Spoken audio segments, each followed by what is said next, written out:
നമസ്തേ പ്രേക്ഷകരെ, ഇവിടെ ചർച്ച ചെയ്യുന്നു ശ്രീ മേൽപ്പത്തൂർ നാരായണ ഭട്ടപാദനാൽ വിരചിതമായ ശ്രീമൻ നാരായണീയത്തിലെ ഗജേന്ദ്രമോക്ഷമെന്ന 26-ാമത്തെ അധ്യായത്തിലെ 4-ാമത്തെ ശ്ലോകം.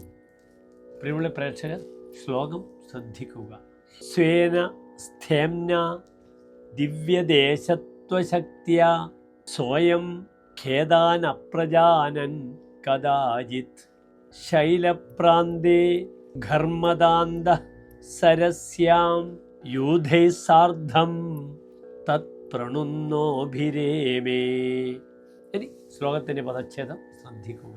സ്വേന ഥേംന ദിവ്യദേശത്വശക്തിയ സഹ അയം ഖേദാൻ അപ്രജാനൻ കദാചിത് ശൈലപ്രാന്തേ ഘർമദാന്ത സരസ്യാം യൂഥൈഹി സാർദ്ധം തത് പ്രണുന്നഃ അഭിരേമേ. ഇനി ശ്ലോകത്തിൻ്റെ അന്വയം ശ്രദ്ധിക്കുക.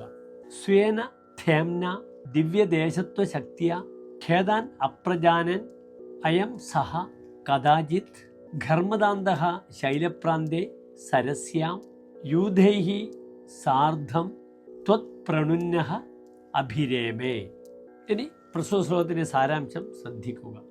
അഗസ്ത്യ മഹർഷിയാൽ ശപിക്കപ്പെട്ട ഇന്ദ്രദ്യുമ്നൻ എന്ന ആ ഗജേന്ദ്രൻ തൻ്റെ സ്വന്തം ശക്തി കൊണ്ടും ആ ദിവ്യദേശത്തിൻ്റെ മാഹാത്മ്യം കൊണ്ടും ഒരു ഖേദവുമില്ലാതെ അങ്ങനെ കഴിഞ്ഞുകൂടുമ്പോൾ ഒരു ദിവസം വേനൽ ചൂടേറ്റ് തളരുകയും അപ്പോൾ ത്രികൂട പർവ്വതത്തിൻ്റെ ചരിവിലുള്ള ഒരു താമര പൊയ്കയിൽ അവിടുത്തെ പ്രേരണയാൽ മറ്റ് ആനകളുമായി കൂട്ടം ചേർന്ന് ക്രീഡ ആരംഭിക്കുകയും ചെയ്തു എന്ന് ശ്ലോകത്തിൻ്റെ സാരം.